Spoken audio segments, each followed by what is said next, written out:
Ladies and gentlemen, seekers of light and secret knowledge wherever you may be, you are listening to Points of Light Radio, the podcast dedicated to taking you past the apron and behind the closed doors of lodges everywhere.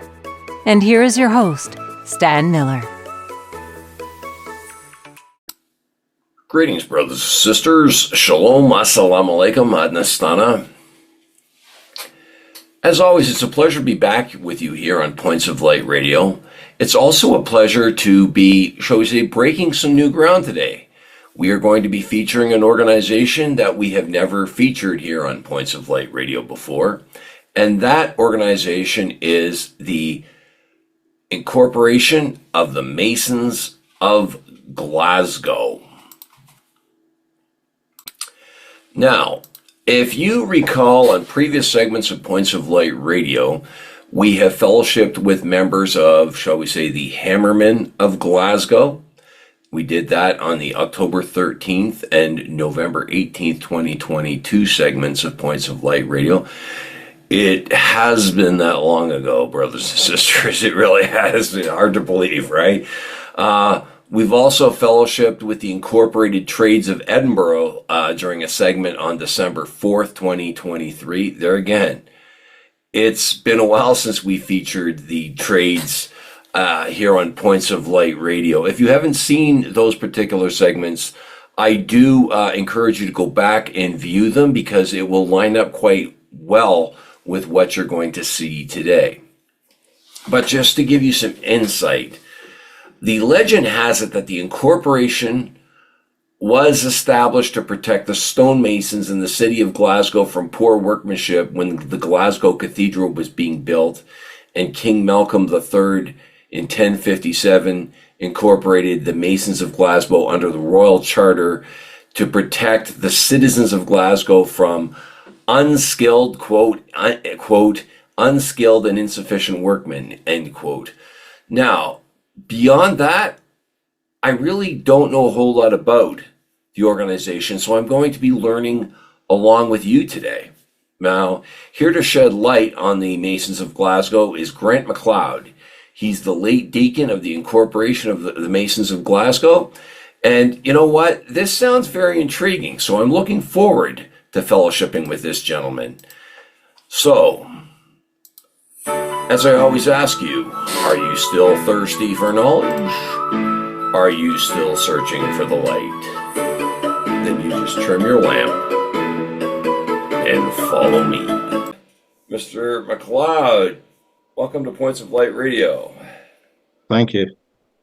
Now, you are the Deacon of the Incorporation of Masons of Glasgow. Yes. So why don't you tell my listeners and viewers about yourself? Right, okay. Do you want me to talk more about the incorporation rather than me? Sure, if you want. It's an open mic, okay. brother. Right, so I joined incorporation about 20 years ago. We have 14 incorporations in the Trades House of Glasgow, which is right in the city centre. The trades vary from obviously my own, which is the Masons, and we are directly related to the stonemasons and nowadays really anything in the construction industry. So we include roofers, tilers, brickies, all that type of thing, as well as the actual craftsmen who design buildings and so on. Now, I'm not directly related to the craft. What you tend to find today, because we're more charitable, and that also includes supporting young stonemasons and so on. I joined because of friends who had asked me to join. But we have the 14, so they vary from things like bakers, barbers, fleshers who will chop up meat, so they're the kind of butchers of today. You have gardeners, skinners who do the leather work, cordoners who do shoes, and the wrights who do anything in wood. The wrights used to be joined with us, but separated, which is another story. All these crafts existed in the 1500s. The stonemason craft itself was 1551, and what we do is we work all together. So we have, as part of the house, we were all brought together in 1605 by a seal of cause by King James the First of Scotland. Sorry, King James the First of England and King James the Sixth of Scotland. And that gave us the authority to work within the city of Glasgow and produce Burgess tickets, which means you had to be a Burgess to be able to practice a trade. And if you didn't, you could be thrown out of the city. So it's Or at essentially that that was a time, license. Was that some sort of? that's exactly what it was. Yes, and today we still issue Burgess tickets to become a member of any of the incorporations, and these are issued by Glasgow City Council. So, because it was quite powerful, the deacons had the power to fine people, to stop people working. Overall, we have a deacon convener, and I'll mention the structure in a minute, but we have a deacon convener, and he had the authority to recommend people for jail without a court. So they were very, very powerful. So I suppose, in a sense, they were like a very powerful union. And I think in the same way a Grand Lodge would be thought about today, they're in charge of the discipline, and what they say goes, and you can appeal it, but very rarely do you win anything again. So I became a deacon last year. I've just given up, so I'm now what they call a late deacon, so similar to the immediate pastmaster. And the incorporations are all structured the same. We have a master court, which is the committee. We're actually open to everybody, so ladies and gentlemen all join. And then from that master court, excuse me, you can be elected to the office of collector, which is really it's a double function. You can be the collector, which means a treasurer, so you're collecting in all the money, but you're also collecting in new members. So we have a sort of sometimes a healthy, maybe an unhealthy competition between collectors of other crafts to see who can collect in the most, or the most number of people. But it's a good job to have, because I suppose, like a warden, it leads you up to what you're expected to do as a master, or what you're expected to do as a deacon. Once you're the deacon, you're generally busy for the full year. You've got all the other functions to attend, from the incorporation, the choosing dinners, which are the new deacons. You've got the civic functions that the city will run. You're invited down to dinners in London. So it's quite a busy time, but I suppose the good thing, unlike the Masonic, where you can't bring your wife to a meeting, you can bring your wife to all these meetings, so you can pick up brownie points if you want to go out on your own at some point. So it's a hugely busy time. And my background was in education, so I had nothing to do with stonemasonry, other than I knew quite a lot of guys who were in it, and I was asked to join, and that's how it all came about, really. Wow. Now, you mentioned the different offices within the Masons of Glasgow. Do you have a degree system in the Masons of Glasgow? Absolutely none at all. When you join, you have to have your Burgess ticket, which was from the council. You take an oath or an obligation, really just saying that, very similar to joining a lodge, that you would do, all the right things. You wouldn't act untoward against another craftsman or a craftswoman, and that is all. There's no ceremonial anymore. Way back in the day, in our own incorporation, apart from the sort of discipline side of things, the incorporation was really formed, I think, more to do with regularising the craft and looking after young apprentices, so that when employers took them now, most of the employers at that time would be members of the incorporation, so they were under our rules as well. And an apprentice would be looked after by say, for instance, he was still an apprentice after 9 years, the incorporation would be asking questions as to why. And there are so many incidents where the actual master masons, who were the employers, were pulled up because they were doing it on the cheap. So rather than making an apprentice a fellow, he then could carry on as an apprentice at the cheap rate. So we've got quite a lot of instances where people were banned from employing more apprentices for a period of time, or they were fined. So the other rule that we also had was the essay piece. And this was something that all the Masonic lodges or the stonemason lodges that were attached to cathedrals and so on, they all had to produce an essay piece, which would then show that the apprentice was ready to go in to become a fellow. And if they didn't have anybody who could judge it properly, the incorporation members would judge the essay piece. And this happened in quite a number of the crafts. The Wrights also had essay pieces they would have to bake. And when I say an essay piece, it wasn't a written essay. It was maybe building a small arch. The Wrights who were involved with wood, again, would need to build some kind of wooden structure. One of the things that an essay piece was actually done was our, what they call the charter box, where we used to keep the keys, the money, the actual charter, or the seal of cause, which again made us regular in terms of we were able to produce proof that we were operating under the King. And this was made in our box in 1684. And it was done by a Wright as part of his essay piece, which basically it was a test. And if it was deemed to be of good standard, then he was allowed to become a fellow craft. So now you say the Masons of Glasgow have been around since the 1500s. Yeah. Can you really feel the history when you're going through the ceremonies, when you go to the trades house and so on? Can you really feel that as much history like that? Yeah. I'll just, in fact, I've got a book here. I'll just show you the front. I don't know if you've ever seen it, but that gives you an idea. That's the building we're in. It's a Robert Adam building that was built in 1794.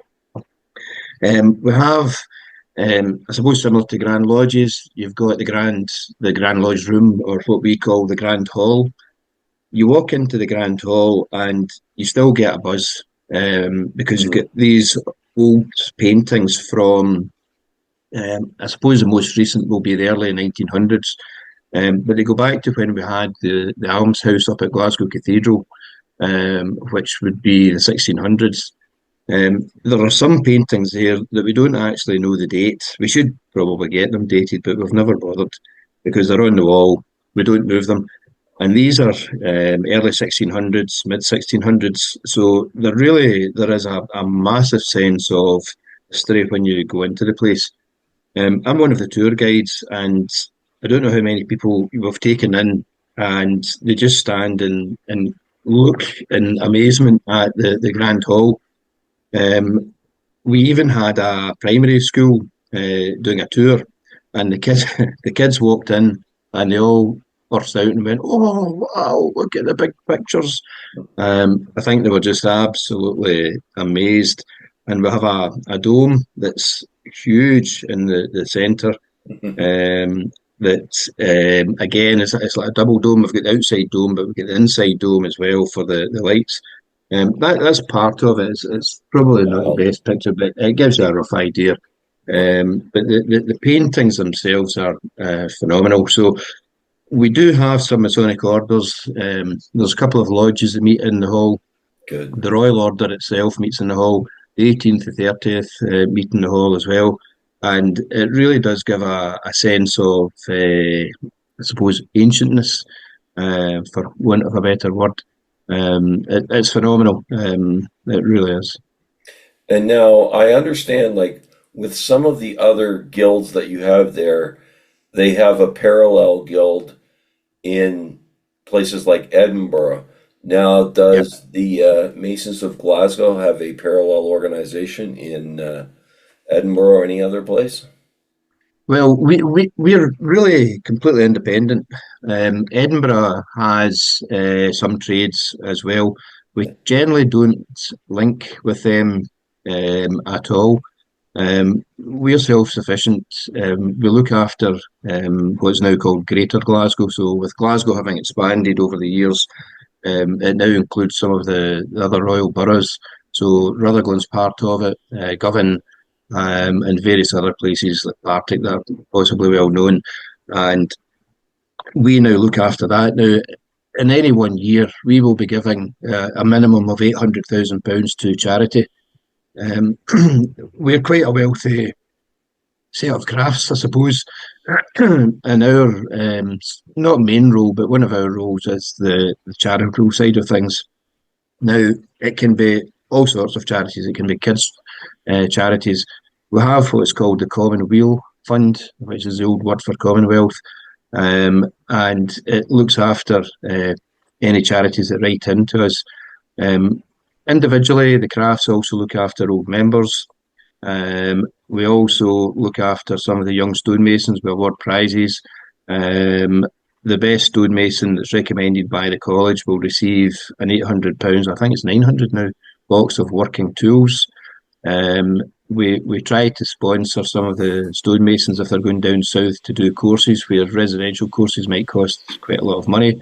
So you tend to find a deacon will have approximately, and again it depends how wealthy an incorporation is, but a deacon during his year will have about £30,000 to play with in terms of projects that he wants to do, giving away prizes, and things like that. But what is the dress code at your meetings? Well, it depends on the function.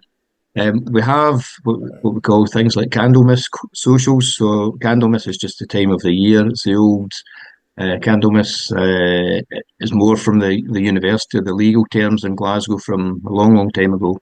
But we have a social, so that will be informal. The choosing dinner, which is like the installation, will be a black tie affair. So a lot of people, the likes of myself, wore Highland dress. I wore trews rather than a kilt. So you do get all dressed up in your best bib and tucker. Medals, military medals are allowed to be worn. The only thing that we give are a past deacon's medal. So there's not a lot of fancy regalia, but you do have a fancy chain. Our chain, can't remember the date of it, but 1700s. It's valued, I wouldn't say, but quite a lot. They're insured. Our chain is quite unique because in the front we have it's Glasgow Cathedral, the Glasgow coat of arms, but on the reverse it's like a tracing board that's engraved into it.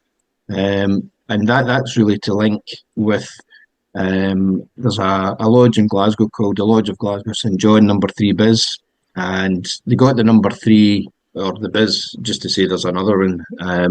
There's a number 3 up in Perth, but they did not join Grand Lodge until much later on. Can't remember the exact date, but 1800s they joined Grand Lodge eventually. They were an operative lodge. The deacon of the incorporation was made or had to be the master of the lodge, and that continued up until 1850. After 1850, the deacon and the master could be different people. Today, the link that we have is the deacon of the incorporation, if he's a member of the craft, the Masonic craft, he's made the deputy master of 3 Biz. So we still have a link with them. And then again, if you're attending their meetings, normal Masonic dress, so it'll just be suits, black tie or lodge tie. The deacon convener, who's in charge of all the deacons, he wears court dress, so he must have a black velvet jacket. There's a short jacket, long jacket, the same with morning dress, and the silver buttons. And the formal dress that he also has is like an old sailor's hat that the Navy would wear from 300 years ago. He doesn't wear that now because if he had to process through Glasgow, they would probably be throwing things at him. He doesn't wear the sword. The sword is still there. So it's we have tried to sort of modernise it, but I think that's as far as they'll allow. It's still got to be the court dress. So What drew you to the Masons of Glasgow, and why do you enjoy being in it so much? Well, it was only because of. I mean, I have to be honest. I hadn't heard about it until a couple of my friends had mentioned it, and the book. I think it says it all. It's called Glasgow's Best Kept Secret, and it really is because even the building. The number of people when I give a tour, they didn't know what the building was. They thought it was council offices, and then when they see all the various rooms in the library and everything else in the grand hall, they're absolutely amazed. And I was exactly the same. I didn't know what the incorporations were until I went for lunch. It was obviously a bribe to try and get me to join, which it worked.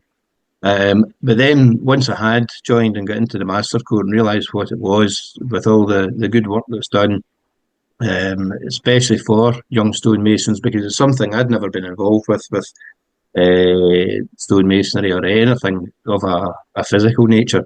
And suddenly you could get involved with, I suppose, the operative side of the craft. And the social side is very good as well. That's always been a big emphasis. Even way back in the 1500s, similar to Masonic lodges, they met in pubs, coffee houses, and then eventually we had the almshouse up at the cathedral during the 1600s.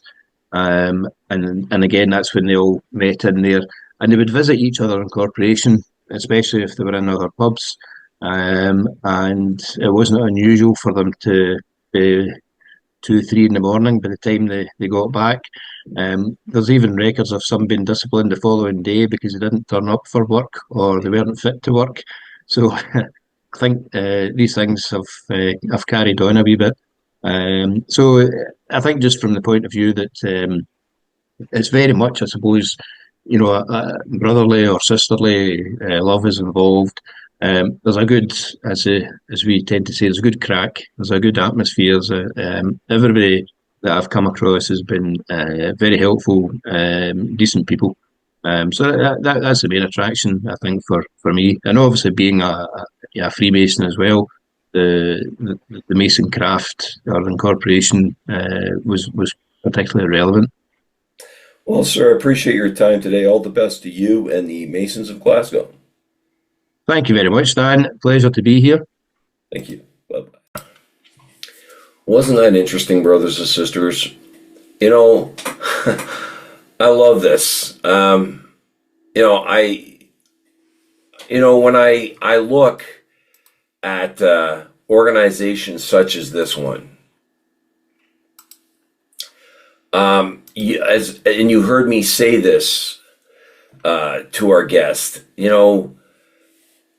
you sense that history, right? You do sense that history. I mean, when you think of it, the Masons of Glasgow have been around since 1551, right? Now, they were incorporated by royal charter to protect the citizens of Glasgow from unskilled and insufficient workmen. Now, that probably, I've often said this, and you've heard me say this in previous segments of Points of Light Radio, these organizations had much deeper meaning and purpose at their formation, right?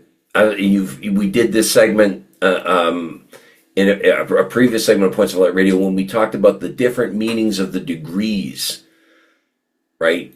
That these fraternal orders have, at their inception when these organizations were drawn up.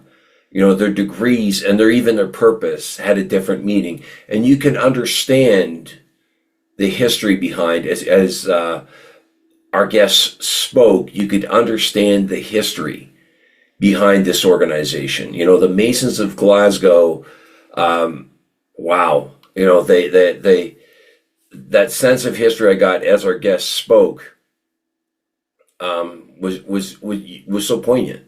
Right. And the other thing, though, that I really took away from this particular interview was that in addition to trying to preserve that history, they're also trying to bring the Masons of Glasgow forward, right, into the 2020s here, that they're trying to modernize a little bit, to give it so that, by modernizing, they will be able to preserve this order for future generations, because they do a tremendous amount of good. The charitable works that our guest spoke about today, amazing what they're doing. It's still, as far as I'm concerned, the Masons of Glasgow still have a purpose going forward, and I think that's wonderful, right? And it's a message to all fraternal orders today. But that's all I have time. I'm going to leave it there. That's all I have time for now. But before I go, as always, I want to remind you that this podcast is available on both YouTube and Spreaker. Please share, like, and subscribe when viewing Points of Light Radio on YouTube. I also welcome your comments and input. You can see the link to my PayPal account, where you can hit on that link, go make a voluntary donation to the podcast, and we will use that to move Points of Light Radio forward. You can see the link to my Facebook page at facebook.com/Points of Light Radio.